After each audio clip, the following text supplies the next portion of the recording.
question starts with Bill Keating, and it's from Fred Coed and Cohasset. What specifically is your answer to keeping Social Security a viable program for everyone? Well, again, I'll try and give a short answer because I agree that it's not in the danger that so many people are trying to create, sort of a myth that there's an impending doom surrounding Social Security. It doesn't exist. 25 years of surpluses, $2.6 trillion in the trust account. And by some economists' stance, including Krugman, who's a Nobel Prize winner, maybe never having to do anything at all. And if we do, just having to deal with things. One of the things that certainly could be looked at down the road is the fact that Warren Buffett might be paying the same type of tax as someone making $106,000. We might want to look at that. But it'd be great to know ahead of time, even before we raise that, just what we had to do. Otherwise, we're jumping the gun and acting in a way that's going to harm people and destroy the best anti-poverty piece of legislation this country has ever seen.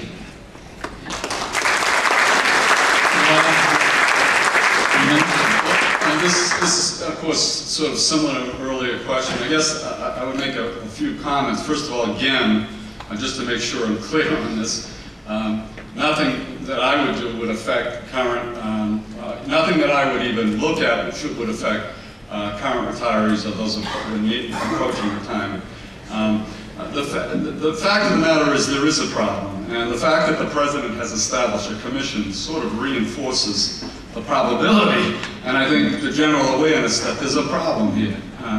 This trust fund, as you know, has been frankly rated for decades. Those dollars are not there, and current benefits are financed out of current payments. And this, for the first time, because of the demographics of America, we are facing a situation where there are more people retiring and collecting than that is paying into the system. So the number is going to start impacting on the federal budget in the next year or so, and that number is going to grow. That's the problem. So there is a problem. I think we need to face up to it. We need to acknowledge it and recognize it, and not just say things that help us get elected, that then we have to deal with the consequences, play it by ear at some future date. That's not the way people need to conduct themselves in terms of running for office and running for Congress.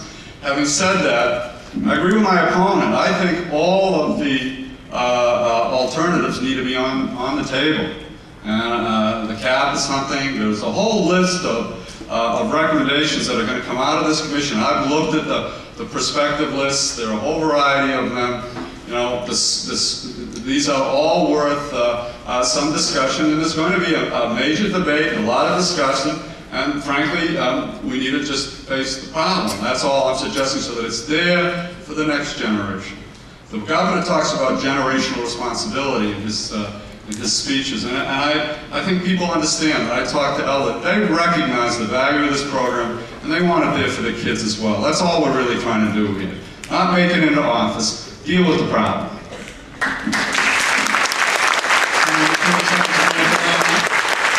Let me be clear about this. There is a trust fund. It's $2.6 trillion. It is there, and Congress does not have to deal and fund with this out of their regular budget to any greater extent for 27 more years, just if they left it alone.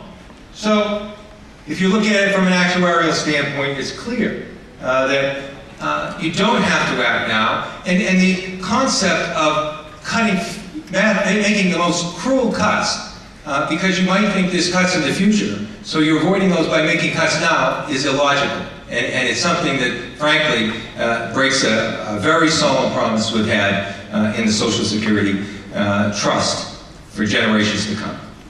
30 seconds.